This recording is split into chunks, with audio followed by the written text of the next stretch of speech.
একটা জিনিস বুঝার জন্য বলি বাপ, মনে রাখো, আল্লাহর নজর থেকে কেউ যদি, আল্লাহর দয়া থেকে কেউ যদি ছিটকে পড়ে, তারে আর কেউ খবর নেয় না। তুই মনে কর, কারো প্রযুক্তি দিয়া, কারো ক্ষমতা দিয়া আল্লাহর দয়া ছাড়া পৃথিবীতে টিকা সম্ভব না। আমেরিকার একটি প্রদেশ পৃথিবীর সবচেয়ে ক্ষমতাধর,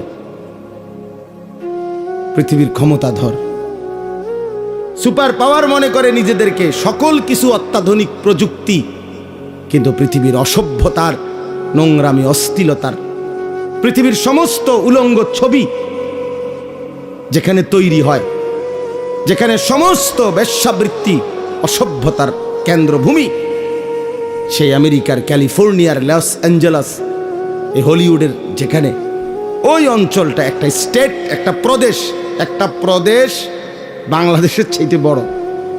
একটা প্রদেশ মানে একটা জেলা না, এই একটি স্টেট প্রদেশ পুরা জ্বলে আল্লাহর আযাবে, আগুনে ছাই হয়ে গেছে।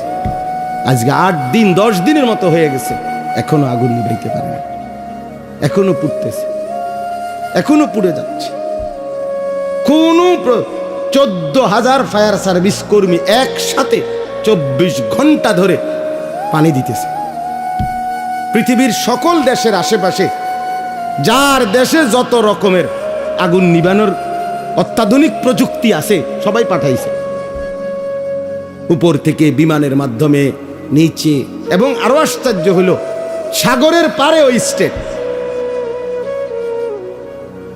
গোটা সাগরের পানি শুকায় লাইতেছে, মাগার আগুন নিবেন। আল্লাহ না নিবান পর্যন্ত খোদার গজব কেউ থামাইতে পারবে না। এজন্য বন্ধু, আল্লাহর নজর থেকে কেউ সরে গেলে, হ্যাঁ এটাই নিয়ম। 16 বছর আমরা দেখছি প্রত্যেকটা অঞ্চলে অঞ্চলে, গলিতে গলিতে জালেমের দম্ভ। আজকে যখন আল্লাহর নজর আল্লাহ সরায় নিছে, আর এই ছোট্ট কিশোর নওজোয়ানদের হাতে পরাজিত হয়ে ফ্যাসিস্ট জালেম যখন পলাইছে, কই তার এই লাখ লাখ অনুসারীদের একটা নিঃশ্বাসও ফেলে না এখন আর। কই অনকো অহন কই, পোস্টার রেডি কো, হ্যাঁ ব্যানার কই, ফেস্টুন কই, কই অন কই, কিরে বেডা কই? এইভাবে হারায় গেল না। হাইসো না, সবক নাও, সবক নাও বাবা। আমি রাজনীতির মানুষ না, আমার উদ্দেশ্য এই কথা বুঝানো। কই 16 বছরে তো মনে হইছে বাংলাদেশের 1 ইঞ্চি জায়গা তাদের হাত থেকে বাহিরে না, সবটা আগলাইয়া রাখছে। কোন কই? তার মানে আল্লাহ যখন কাউকে বেইজ্জতি করে, তখন জগতে আর তার কোনো নাম নিশানা থাকে না, নাম নিশানা থাকে। তোমরা মনে রাখো, আমার এই শেষ কথা, আল্লাহ তোমারে ভালো রাখলেই তুমি ভালো, আল্লাহ ভালো না রাখলে বাপ কেউ তোমারে ভালো রাখতে পারবে না। তুমি আল্লাহরে কষ্ট দিও না, আল্লাহরে এত বেশি নারাজ কইরো না রে বাপ। আল্লাহকে লম্বা সময় ভুলতে নাই, কোরআন শরীফে আছে, এটা বারবার বলছে আল্লাহ। আল্লাহ বলছে, বান্দা আমারে বেশি সময় ভুলে যেও না, আমি যদি লম্বা সময় ভুলে যাও, একদিন আমি তোমাকে তোমার পরিচয় ভুলাই দেব। ফাআনসাহুম আনফুসাহুম, একদিন তোমার কবর আখিরাত ভুলাই দেব, আত্মপরিচয় ভুলাই দেব, তখন তুমি আর মানুষের মুমিনের পরিচয় থাকবে না। এই জন্য দয়া করে রাত গভীরে এই আমার শেষ কথা এটা, চলেন আর অল্প একটু সময়, এবার আমি যে আয়াতটা পড়ছি এটার উপরে একটু কথা বলি। 15 নম্বর পারা, 17 নম্বর সূরা, সূরা বনী ইসরাইলের প্রথম আয়াত।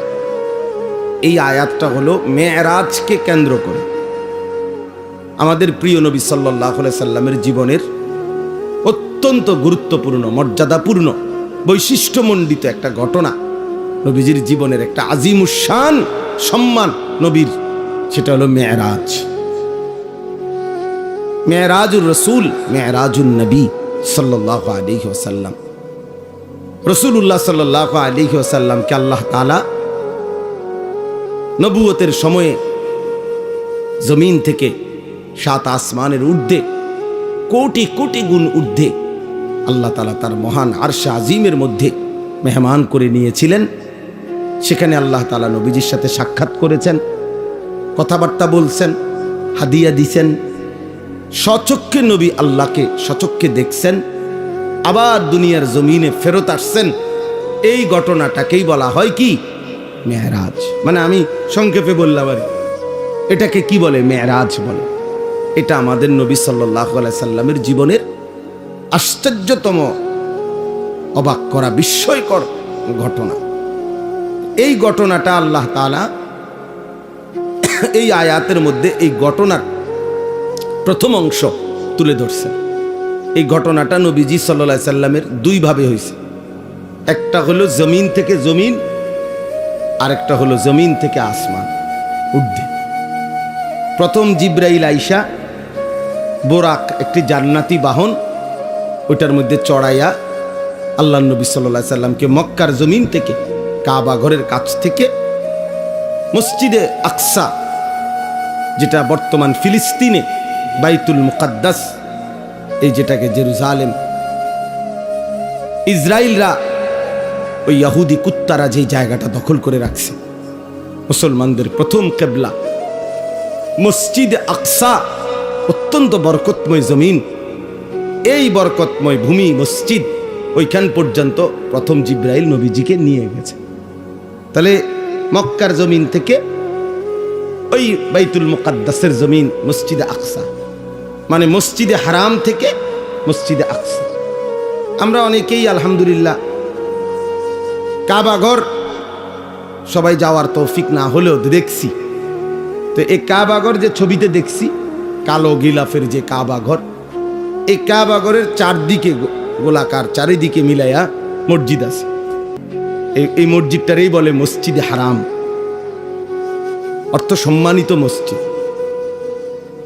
এটা এই মসজিদে হারাম মানে কাবা ঘরের এই সীমানা থেকে ওই মসজিদে আকসা পর্যন্ত আল্লাহ নবী সাল্লাল্লাহু আলাইহি সাল্লামকে জিব্রাইল নিয়ে গেছেন। তাহলে জমিন থেকে জমিন, মসজিদ থেকে মসজিদ, কই থেকে কই? মসজিদ থেকে মসজিদ, অথবা জমিন থেকে কি জমিন। এটা হলো এই ভ্রমণের প্রথম অংশ, মেরাজের। আর ওইখান থেকে মসজিদে আকসা থেকে দুইটা বর্ণনা, একটা হলো বোরাক উপরে উঠছে, আরেকটা হলো আসমান থেকে সিঁড়ি নামাইছে আল্লাহ কুদরতি ভাবে। ওই সিঁড়ির উপর দিয়া বোরাক সিঁড়ি বাইয়া আসমানে উঠছে। তো আল্লাহ তাআলা কুদরতি ভাবে নবী সাল্লাল্লাহু আলাইহি সাল্লামকে সশরীরে জিব্রাইলের মাধ্যমে আসমানে নিয়ে গেছেন। প্রথম আসমান, দ্বিতীয় আসমান, এভাবে 7 আসমান পার করছেন। প্রত্যেক আসমানে অগণিত ফেরেশতাদের সাথে দেখা হয়েছে। বিভিন্ন নবী রাসূলদের সাথেও আমাদের নবী সাল্লাল্লাহু আলাইহি সাল্লামের সাক্ষাৎ হয়েছে। 7 আসমান পার করে এরপরে আল্লাহ তাআলা সিদরাতুল মুনতাহার ওইদিকে আলাদা আরেকটি বাহন পাঠাইয়া এরপরে নবীজি সাল্লাল্লাহু আলাইহি সাল্লামকে আরশে আজিমের মেহমান বানাইছেন। যেখানে নিয়ে গেছেন সর্বশেষ, সেখানে ইতিপূর্ব কেউ আর যায় নাই, আগামীর কিয়ামত পর্যন্ত আর কেউ যাবে না। তিনি একজনই ওই মর্যাদা পেয়েছেন, আল্লাহ তাআলা তাকে নিয়েছেন। তিনি একজনই, তিনি আমাদের রাসূল মুহাম্মদুর রাসূল সাল্লাল্লাহু আলাইহি ওয়াসাল্লাম। আল্লাহ তাআলা সর্বোচ্চ মর্যাদায়, আল্লাহর সৃষ্টির সর্বোচ্চ মাকামে আল্লাহ তাআলা নবীজিকে তুলেছেন। আরশে আজিমের উপরে নিয়ে আল্লাহ তাআলা নবী সাল্লাল্লাহু আলাইহি সাল্লামকে বুঝাইছেন যে বন্ধু, এবার শুধু আপনি সিরিয়ালটা বোঝেন, যে দেখেন এখন উপরে, আপনার উপরে আসি শুধু আমি আল্লাহ, এরপরে আপনি, এরপরে আমার গোটা সৃষ্টি আপনার কদমের নিচে, আরশে আজিমটাও আপনার কদমের নিচে। তাইলে এখন এবার স্তর বুঝতে কোন, প্রথমে আমি আল্লাহ, তারপরে আপনি রাসূলুল্লাহ, তারপরে গোটা সৃষ্টি। এই মর্যাদার হিসাব। সর্বোচ্চ প্রথম মর্যাদাবান মহান আল্লাহ, আল্লাহর পরে রাসূলুল্লাহ, এরপরে বাকি। এরপরে বাকিরা। এই জায়গায় নিয়ে গেছেন। কেন নিয়ে গেছেন তো সেটা আমি বলতেছি।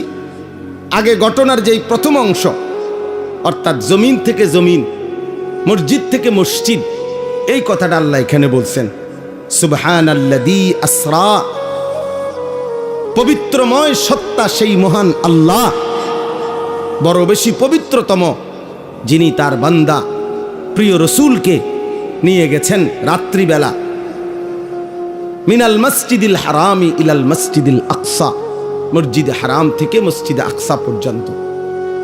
কোন মসজিদ? মসজিদে আকসা। আল্লাহ বলেন আল্লাযী বারাকনা হাওলাহু, যেই মসজিদ, মসজিদে আকসা যার চতুর্দিকে আমি আল্লাহ রেখেছি অগণিত বরকত।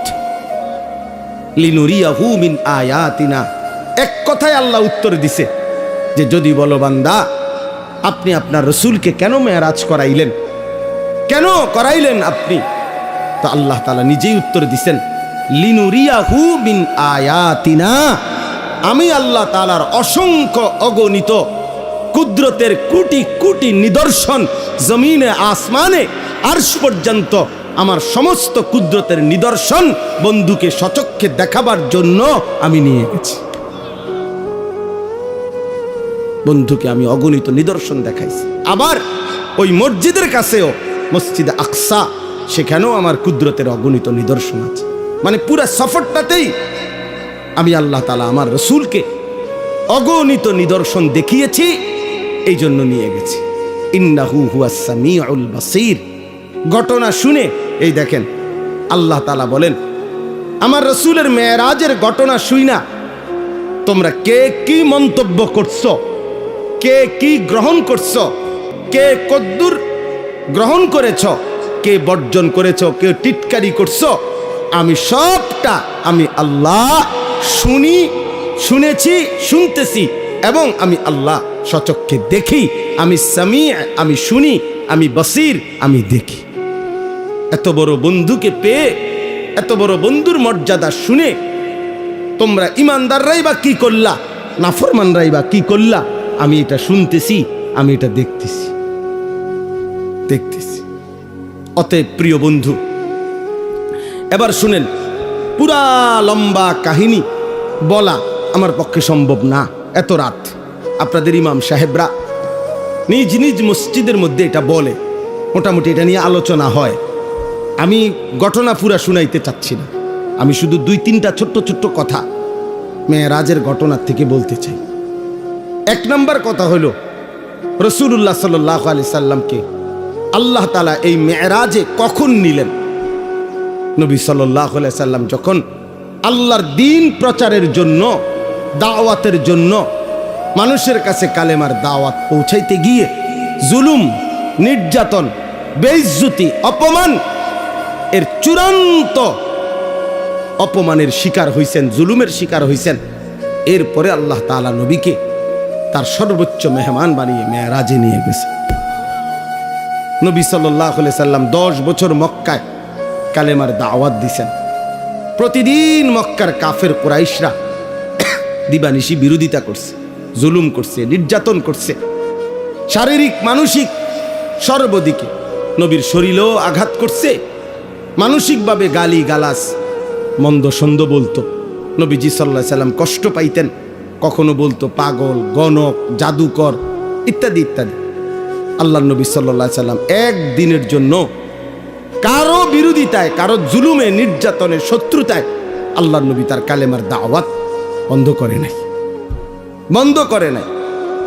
10 বছর পরে নবীজির বয়স হয়েছে 50, মানে 40 বছর বয়সে শুরু হয়েছে। তাহলে আরো 10 বছর যদি মানুষকে আল্লাহর দিকে ডাকে তো কয় বছর হইল?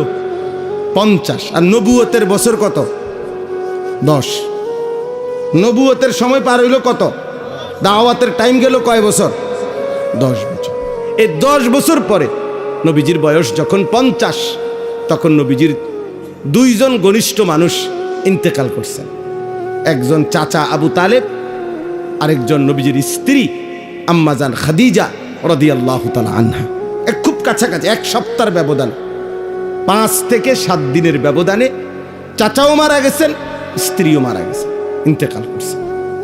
নবী সাল্লাল্লাহু আলাইহি সাল্লামের উপরে মক্কার কাফেররা এই ঘটনার পরে, ওনাদের দুইজনের ইন্তেকালের পরে এবার জুলুমের মাত্রা আরো বাড়ায় দিছে। আমি খুব দ্রুত বলতেছি সংক্ষেপে। নবী সাল্লাল্লাহু আলাইহি সাল্লাম তখন এই মক্কা ছেড়ে, মক্কার থেকে পার্শ্ববর্তী তায়েফ, এই 10তম বছরের পরে 11তম বছরে নবীজি তায়েফ গেছেন। তায়েফে কালেমার দাওয়াত দিছেন দীর্ঘ 1.5 মাস পর্যন্ত, কিন্তু একটি লোক তায়েফের কালেমা গ্রহণ করেন, নবীজির কথাটাকে গ্রহণ করেন, বরঞ্চ সবাই দূর দূর করে তাড়ায় দিছে। এমনকি এই তায়েফের সর্দাররা তাদের ছেলেদেরকে, কিশোর ছেলেদেরকে লাগায় দিছে, এই লোকটা পাগল, নাউজুবিল্লাহ, যত মারো পাথর মেরে তারা বের করে দেয়। আল্লাহ নবী সাল্লাল্লাহু আলাইহি সাল্লামকে তায়েফের বাচ্চারা অজরে পাথর মারছে, সারা দেহ নবী সাল্লাল্লাহু আলাইহি সাল্লামের রক্ত ঝরছে। নবীজির সাথে যেই সাহাবী ছিলেন, নবীজির পালক পুত্র যায়েদ ইবনে হারেসা, তিনি বলেন, আল্লাহর কসম, সেদিন তায়েফের রক্তে নবীজির পায়ের জুতা পা মোবারকের সাথে এইভাবে লাইগা গেছে, আমি যায়েদ কোনোভাবেই জুতা মোবারক খুলতে পারতেছিলাম না, এত রক্ত ঝরছে নবীজি। রাত্রিবেলা নবী সাল্লাল্লাহু আলাইহি সাল্লাম একটা আঙ্গুরের বাগানে তায়েফ থেকে ফিরে এই রক্ত মাখা শরীর নিয়ে আশ্রয় নিছে। রাত গভীরে আল্লাহর নবী, আমরা কিতাবে পড়ছি, নবী সাল্লাল্লাহু আলাইহি সাল্লাম বড় খুব কাঁদছেন রাত্রে, ওই রাত্রে ভীষণ কাঁদছেন নবীজি, আল্লাহর কাছে কাইন্দা দোয়া করছে।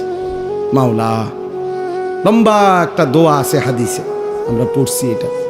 এই দোয়ার মধ্যে নবী অনেকগুলো আবেগে বলছে আল্লাহর কাছে, আল্লাহ, আপনি আমারে কেমন উম্মত দিলেন, আমি তাদেরকে আপনার দিকে ডাকলাম, তারা বিনিময়ে আমাকে এভাবে পাথর মারল। আপনি আমারে কেমন শত্রুর কাছে দিলেন, আপনি আমারে কেমন অপরিচিত মানুষের কাছে দিলেন, যারা তাদের নবীকে এক বিন্দু কদর করল না, এভাবে পাথর মারল। এইভাবে অনেক মনের আবেগে আল্লাহর কাছে অনেক কথা বলে, দেখেন একটা কথা ওই হাদিসে আছে, ওই দোয়ার মধ্যে নবী একটা কথা বলছে, তবে আল্লাহ, মনের কষ্ট যাই তা বললাম, তবে আমার একটাই কথা, যদি আপনি আসমানওয়ালা মালিক আমার, আপনি যদি ইনলাম তাকুন আলাইয়া গাদাবুন ফালা উবালি, এই মাওলা, যদি আপনি আমার উপরে নারাজ না হন, আপনি যদি বলেন আপনি আমার উপরে অসন্তুষ্ট হন নাই, আপনি খুশি আছেন, তো আল্লাহ কসম, ফালা উবালি, আমি কোনো পরোয়া করি না, আমার কোনো চিন্তা করি না, আপনি রাজি থাকলেই আমার চলবে। এই কথাটা নবী বলছে যে মাওলা, আপনি নারাজ হইয়েন না, আপনি আমার উপরে রাজি থাকেন, আমি বলবো, আমি দাওয়াত দিবই, আমি বলেই যাব। তো আল্লাহর নবী সাল্লাল্লাহু আলাইহি ওয়াসাল্লাম মক্কায় ফিরে আসছে। এই দেখেন ছেলেরা, বাপ, তোমরাও শোনো, এই যখন নবীজি এই রক্তাক্ত হয়ে মক্কায় ফিরে আসছে, এই 11তম বছর, 51 বছর নবীজির বয়স, এই তখন মক্কাবাসী এত বেশি বিদ্রুপ করছে নবীজিরে, রাত দিন টিটকারি করতে লাগছে, হায় মুহাম্মদ, তুমি শুনলাম তোমারে আল্লাহ বলে অনেক ভালোবাসে, তোমারে অনেক মর্যাদা দিব, তোমার অনেক সম্মান, কত কথাই তো তুমি কইলা, কত কিছুই তো শুনাইলা আমাগরে, কই আজকে আমরাও তোমারে তাড়ায় দিলাম, তায়েফে গেলা, সেখানের তারাও তোমারে তাড়াইয়া দিল, এমন কি ছোট ছোট বাচ্চারা তোমারে পাথর মারে, তো তোমার সম্মান কই, আর তোমার আল্লাহ কই, কই তোমার মর্যাদা, কই তোমার সম্মান? চিন্তা করে দেখেন। আচ্ছা, এই কথাটা বলার পর রাসূলুল্লাহ সাল্লাল্লাহু আলাইহি ওয়াসাল্লামের কলজাটার মধ্যে কেমন কষ্টটা লাগছে, একবার দুইবার না, পথে ঘাটে বলতে লাগছে যে হায় মুহাম্মদ, তোমার ইজ্জত কোথায়, সম্মান কোথায়, তোমার আল্লাহ তোমারে কই মর্যাদা দিল, তোমার বাচ্চারা পর্যন্ত পাথর মারে। এই তখন আল্লাহ তাআলা এই ঘটনার পরে তায়েফ থেকে ফিরে আসার কিছুদিন পর আল্লাহ তাআলা নবী সাল্লাল্লাহু আলাইহি সাল্লামের ব্যাপারে যখন মক্কাবাসী এইভাবে বিদ্রুপ করতে লাগছে, তখন আল্লাহ একদিন জিব্রাইলকে বলছে, জিব্রাইল যাও, যাও জিব্রাইল, আমার বন্ধুকে আমার কাছে নিয়ে আসো।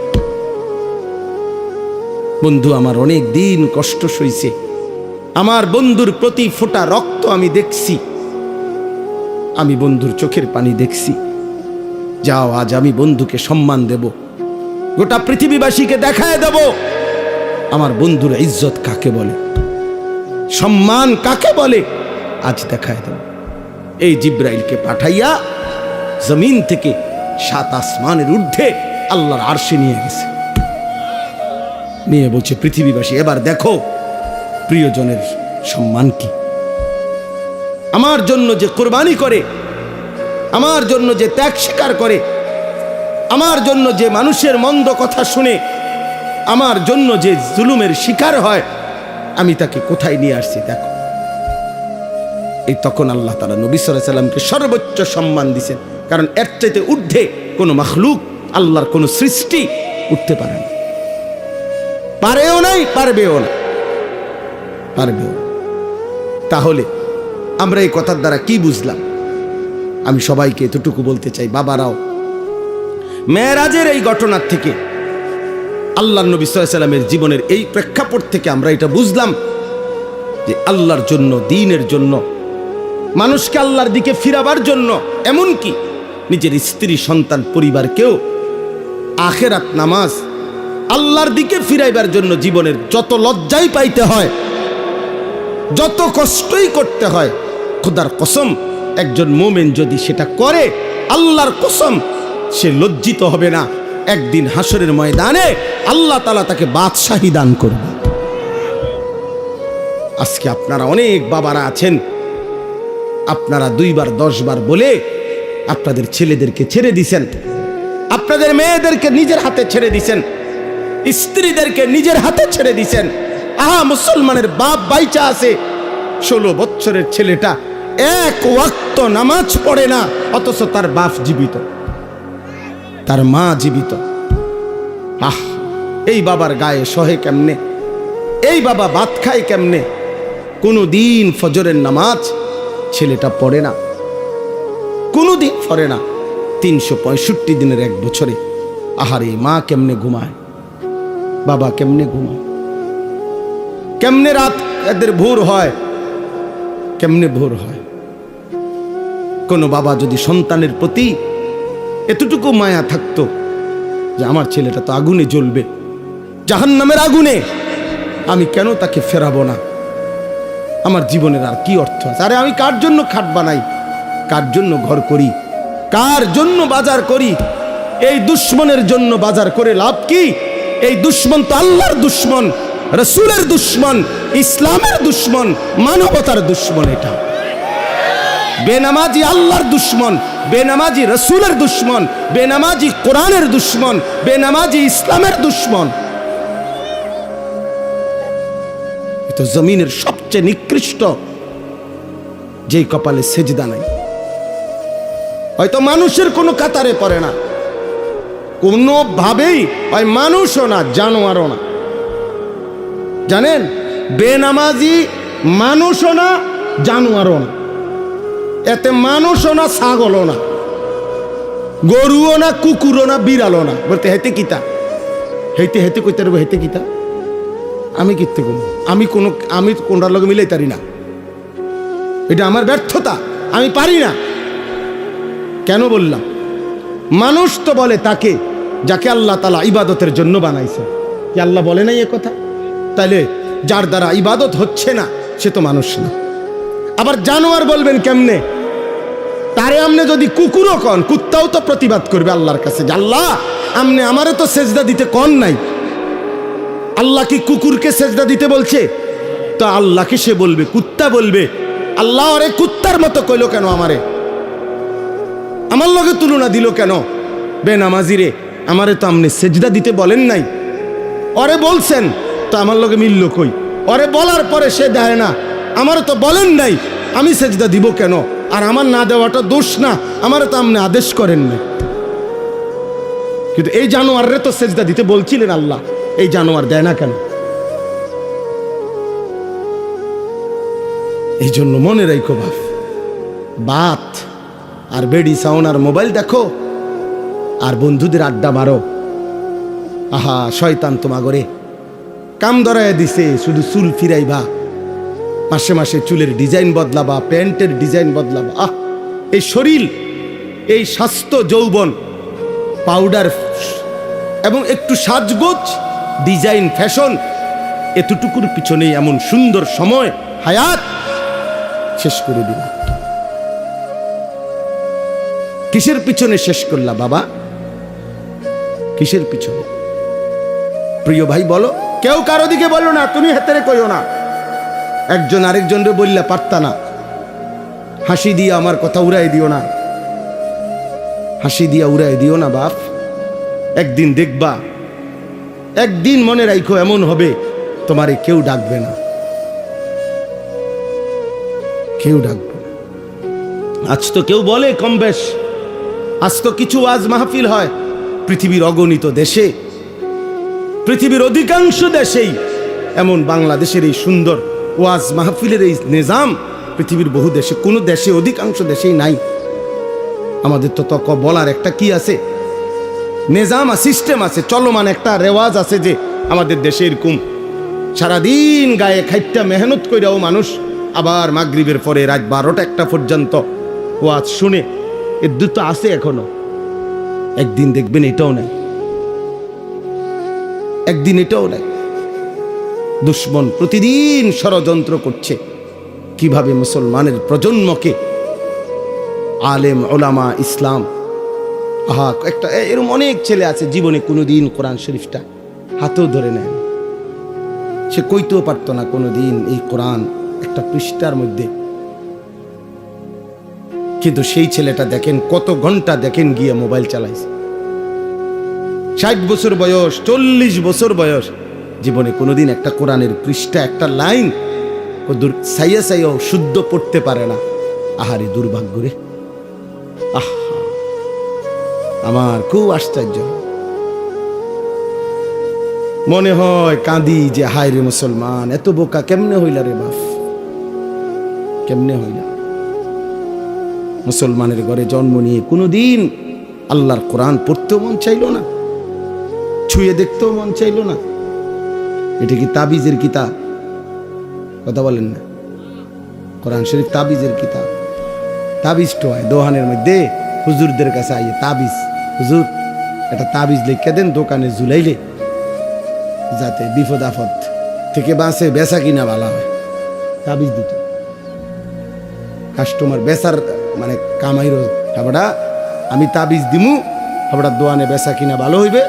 এরপরে এই কামাই রোজগারি দিয়ে হাবড়ার বেডি বাজারে বাজারে ঘুরবে, হাবড়ার ফুতে মোবাইলে টাকা ঢুকাইয়া উলঙ্গ ছবি দেখবে, আর ওনার ঘরে রঙিন টেলিভিশনে নর্তকী নাচবে, আর আমি তাবিজ দিতে